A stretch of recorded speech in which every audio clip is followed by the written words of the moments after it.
past, phantoms of a world gone by, speak again the immortal tale, the Oblong Box.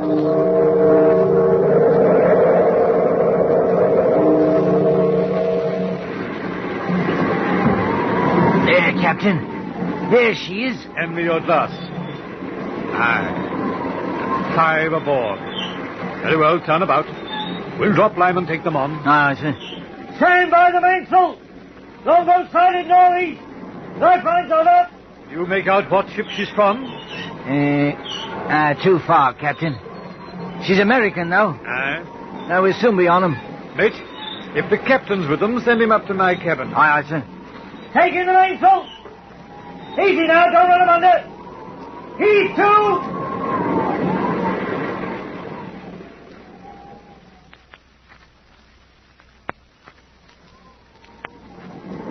That's about all, Captain. We'd been at sea in the longboat for 2 days when you sighted us. Just about done in. My friend here, Mr. Allen, was the only passenger to survive. You say you're from the packet ship Independence, eh? Aye. What cargo were you carrying? Cotton, a little hemp, and some timber. I see. And that was all? Aye. Did you happen to pass some drift, Captain? We did. Nothing you just spoke of. Would you care for a little more grog, gentlemen? Oh, thank you. And you, sir? Yes. Yes, please. No, we passed nothing adrift that you mentioned, but we did hoist aboard something rather strange, you might say. It may not have come from your ship, though. Could only make out the port of embarkation and the date. Charleston, South Carolina, August the 2nd, 1881. That was our port. That was our date of sailing. Captain, what was it you took aboard? 2 bodies. Passengers, I suppose, a man and a woman. Rather unusual, though. The woman was in a coffin, an oblong box. You seem startled, Mr. Allen. I am. And the man? That's the strange part. He was lashed to the coffin by an inch-thick rope. Oh. From your reaction, Mr. Allen, I presume you know something about the box? Yes, I'm afraid so. Then, Mr. Allen, suppose you relate the entire story. Very well. To tell you the truth, Captain, I'd intended telling no one. You see, as Captain Hardy told you, the dead man had been a friend of mine. I'd hoped the sea would keep its dead. The man whose body you found tied to that oblong box was an artist from New York. His name was Cornelius Wyatt. As I remember, Wyatt had been married only a few months when I met him quite by accident. It was at our port of sailing, Charleston. I'd been on board only a few minutes when I heard his voice calling me by my first name. I was quite surprised to see my old friend. Edgar Allen, hello there. Wyatt! Why, heavens, man. How are you? Oh, it's good to see you. How long has it been? Oh, a good year since I saw you last, at least. Let's see. Yes, since 1877. All the places to meet you. Now, tell me, Wyatt, is your wife aboard? My wife? Well, yes. Good. More people have raved about her astounding beauty to me than I could possibly count. I've sworn to see her with my own eyes. Where is she? I'm sorry, Edgar. I'm afraid that would be impossible. You see, she's ill in her cabin. Oh, what a shame. Well, then, later, I'm sure No. Really, I think she'll remain in bed for the rest of the trip. Her health wouldn't permit it. Oh, come, Wyatt. You wouldn't cheat me of this chance to meet your beautiful wife. The sea air'll do her good. Or is it because you're jealous of such beauty? Huh? Please keep such remarks to yourself. My wife's appearance should be of no concern to you. Oh, but, Wyatt, I was only joking. I meant no harm. Your humor is not appreciated, Mr. Allen.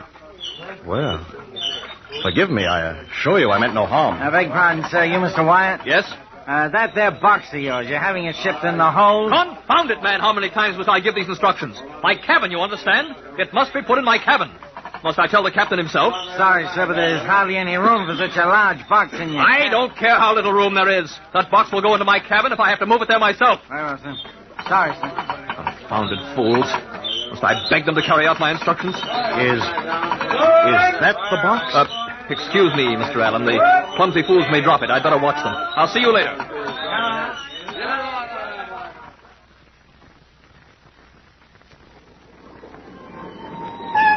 Although at the time I was surprised by my friend's sudden outburst, I passed it off to temperament. After all, he was an artist. At the moment, I was more concerned over the oblong box than over my friend. It bothered me quite a bit. I couldn't find a reason for his being so overwrought over the placement of a cumbersome, large wooden box. And furthermore, I couldn't find a reason for his use of one that shape. It was about 6 feet long and 2.5 feet wide. To me, its contents were a mystery. At first, I excused it as containing a number of his precious paintings. About 3 days out of Charleston, I met Wyatt again. He was walking about the deck. As I approached him, he cordially offered me his hand. Hello there. Hello, Wyatt. Edgar, I believe I owe you an apology. Apology? Yes, you must forgive the way I acted the day before we sailed. I'm not as well as I should be. Oh, think nothing of it. Here, let's sit here. That's it. I'm under a severe strain, Edgar. Perhaps I should tell you. You are my friend. I should tell someone. Why, of course. What others have told you about my wife is true. She is beautiful. Very beautiful. I'm afraid too beautiful. Yes? I was one of many, many suitors. I was the fortunate one. Why, I don't know. She doesn't love me, Edgar. Are you sure she doesn't love you? Yes, I'm sure, very sure. Since I've been married, she's done her utmost to make me jealous. She knows how I worship her beauty. She knows her power. Men have always loved her for it. They still do. I know, Edgar. I'm suffering because of it. There are men today who would give anything for my wife's hand. Anything. She knows it. She taunts me with it continuously. The way she looks at me, laughs at me. You're in love with her? Desperately. You'd never give her up? Never. And she knows this? Of course. That's why she taunts me. Well, perhaps if I could see her... No. She's still ill. Oh, I'm sorry. This trip. You know why I'm going to Canada? Do you know why? Paintings? I'm taking her away. Away from all those men. She'll learn to love me. I'll make her. I'll keep her beauty for myself. Perhaps this is an extreme. Extreme? No, it's the only thing to do. You don't know the torture I've suffered. Well, let's talk no more about it. I feel better now. As you wish. You will keep my confidence? Oh, without question. Now, how's your painting coming, Wyatt? I haven't touched a brush in months. But the canvases you brought aboard, weren't they yours? Canvases? I suppose they were in the large box you have in your cabin. Why do you suppose that? Well, because of its unusual size. That box doesn't concern you. It's none of your business. I didn't say that I... Don't ever mention that box again. I forbid you. You hear? Don't ever mention that box again.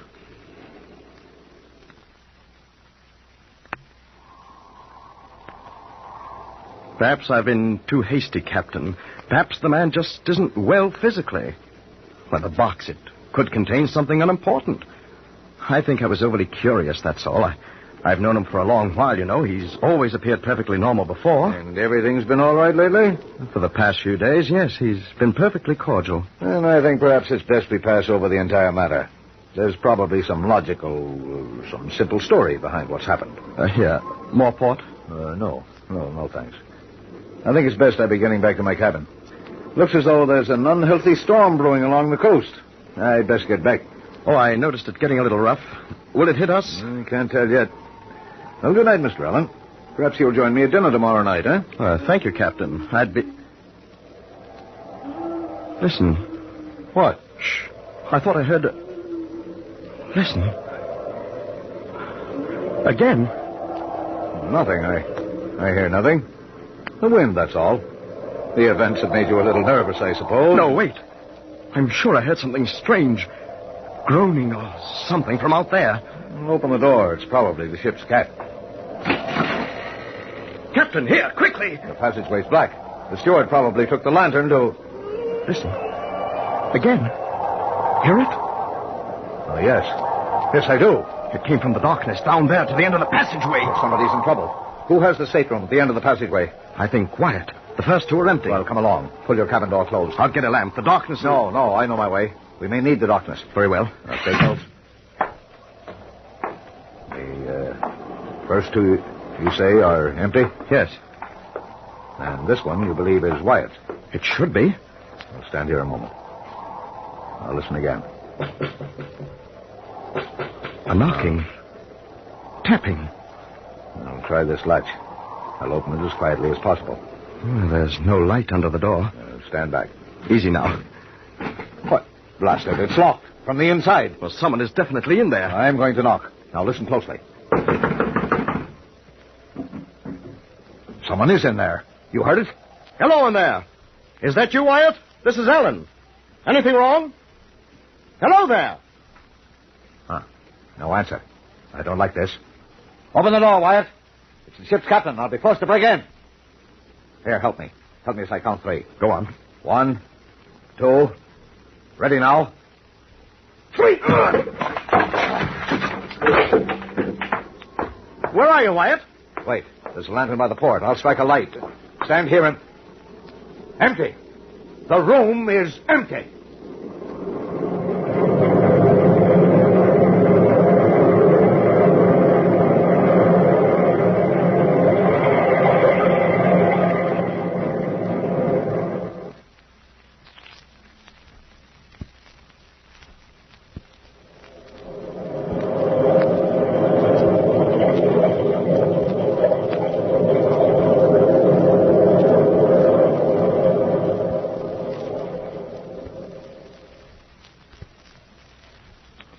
For a moment, both of us stood there, in the gloom of Wyatt's cabin.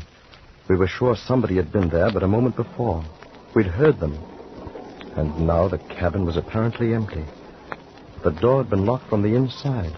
Nobody could have left the room without our seeing them. Then suddenly Captain Hardy pointed to the right wall of the cabin. There in the dimness of the gloomy shadows... Alan, this cabin and the one beside it are adjoined. Now, let me get the light and see if the adjoining door has been opened. Whoever left in a hurry. Here, Alan. Give me a hand. I can't reach the lantern. Blast it! Hardy! All right. Just stumbled over this blasted box. My hand. The oblong box. Excuse me, gentlemen. I didn't mean to intrude. Wyatt! May I come in? There's another lamp by the table. Allow me, Captain Hardy. But where did you come from? How did you get into the passageway There. That's better. Mr. Allen, I have been walking my wife on deck. May I introduce you? Oh, you may come in, Marjorie. Marjorie, this is Mr. Allen, the man who desired to meet you so much, and the captain of this vessel, Captain Hardy. How do you do? How do you do? And now, gentlemen, may I ask the reason for your, breaking in? We heard a noise, a cry. We thought it was from your cabin. That would have been impossible. There was nobody there. Are you sure? We heard... Of course I'm sure. There was no one here, I tell you. And now, gentlemen, if you don't mind... Wyatt, before we go... Yes, Mr. Allen? Ask your wife to remove her veil. Marjorie, would you please oblige the gentleman? My wife, Mr. Allen. Your wife? But She is beautiful, isn't she? Yes. Yes, she is. You, too, seem stunned. Quite. Yes, quite. Captain Hardy, come. Thank you, Wyatt. One moment, Captain Hardy. Yes? Would it be too much to ask for a new cabin door? This one seems to have suffered slightly. I'll see to it. Good night, gentlemen. Hurry. To my cabin. His wife. Did you see his wife? Yes. She was hideous. His rave about her beauty. Why, he's mad, Captain. Hopelessly mad. She was horribly ugly. Yet she was familiar. I've seen her before. I know it. Where? Did you notice the door leading to the adjoining cabin? No. It was open slightly. Someone could have left Wyatt's cabin and reached the passageway through the empty one next to it. Hardy, Yes? your hand. Huh? Covered with blood. Well, you must have cut it yourself when you fell. Here, let me wash it off. No, it isn't cut. Yes, but that blood. It isn't mine. Well, then where did you... The oblong box, Mr. Allen. The oblong box.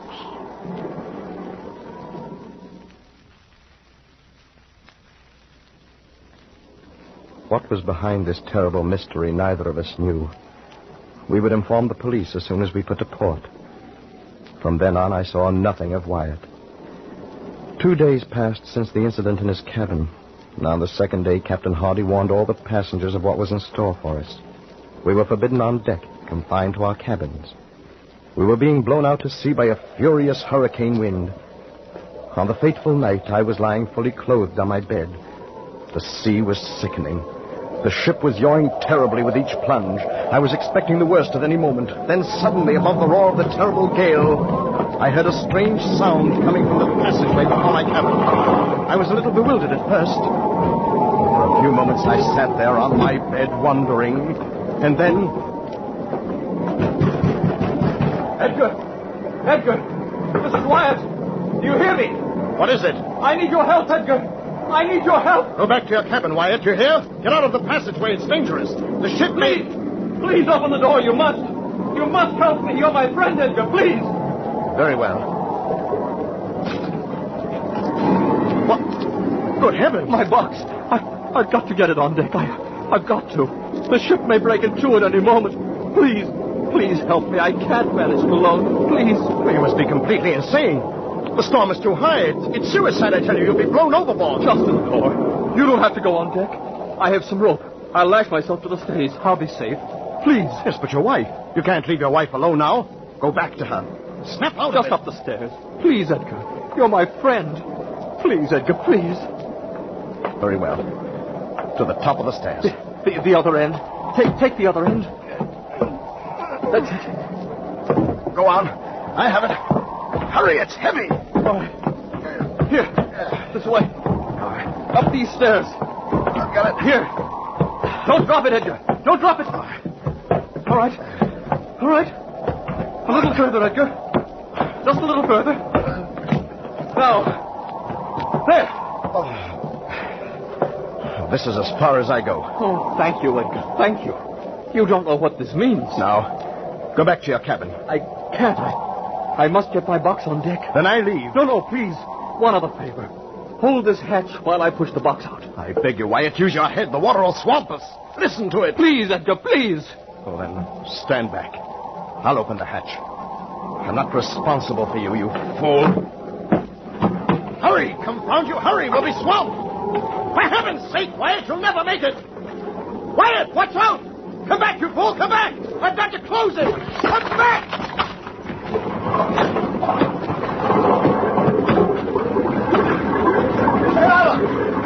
Close that hatch! Get back! Captain, here, help me. Help me! Close it! Quickly! In the heaven's name, hurry! Now, push! What in thunderation were you doing? Wyatt, he's out there. He took the box. Good heavens, he's done for. No, it's too late to help him now. I'm afraid we're going to have to abandon ship. She's breaking. Starboard lifeboard, are you ready? Make for it. Yes, but Mrs. Wyatt, she's below. She'll be killed. I'll get her first. The starboard boat, Edgar. The starboard boat. Mrs. Wyatt! To the boats! Mrs. Wyatt, we're sinking! Come on! Mr. Allen, where is he? Where is he? Hurry this way. Run! No, wait, please. Please, listen. In the name of heaven, woman, come on, quick! No time to lose! Good Lord. Mrs. Wyatt! Mrs. Wyatt!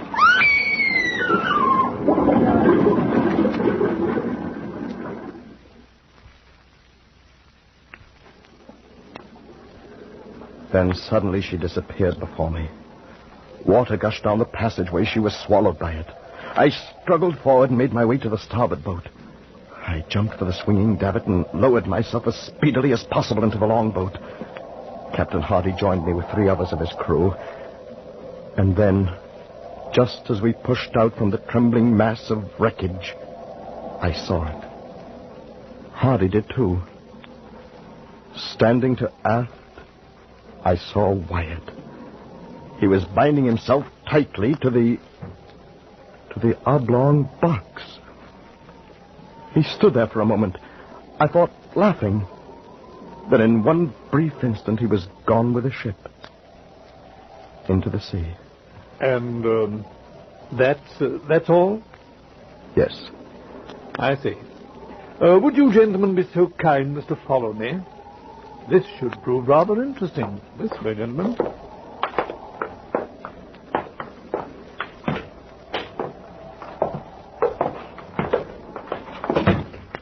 Captain, when did you find this box?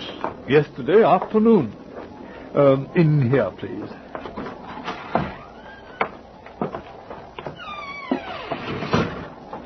Mr. Allen, hand me that lantern. And watch the stairs, please. They're rather sharp here. Lead on. Ordinarily, we would not have bothered with a floating body. It's generally some poor wretch from a wrecked vessel. However, due to the box and the peculiar circumstances, I thought it best to hoist it on board. Yes, but the decomposition... Oh, the salt water helped preserve them for a while. I thought we could reach New London safely with them. However, since we were blown off our course by that wind, it will be a good day and a half before we reach land. I'm afraid I shall have to commit them both back to the sea. Mr. Allen, swing that door open, please, will you? Over there, in that corner. Yes. Yes, that's the box. Captain Hardy, would you kindly hold the lantern while I lift this blanket? Certainly. Is this the man you call Wyatt? Poor devil. Hardly recognizable. Yes, that's Wyatt. And now, Mr. Allen, if you would give me a hand with the top of this box. It had been firmly nailed. However, we pried it loose when we took it aboard. Just pull at that end carefully.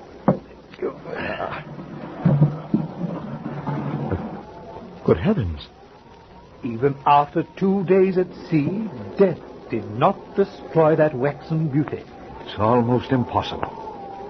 Still so beautiful. You notice the wound over the heart.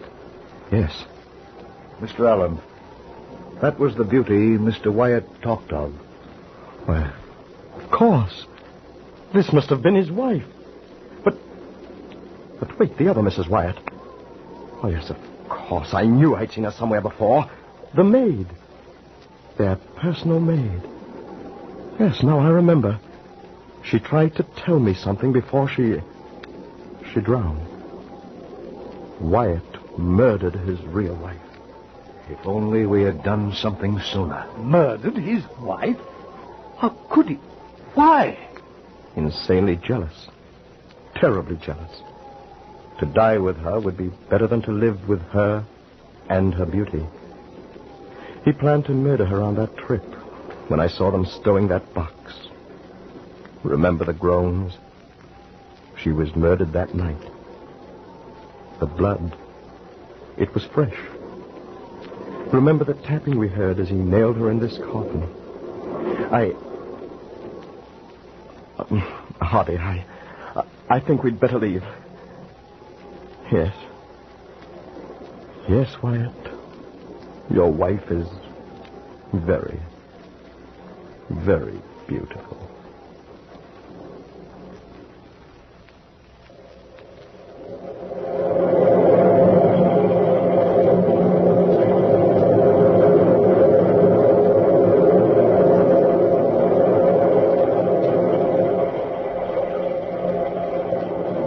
From the time-worn pages of the past, we have brought you the story, The Oblong Box. Bellkeeper, toll the bell.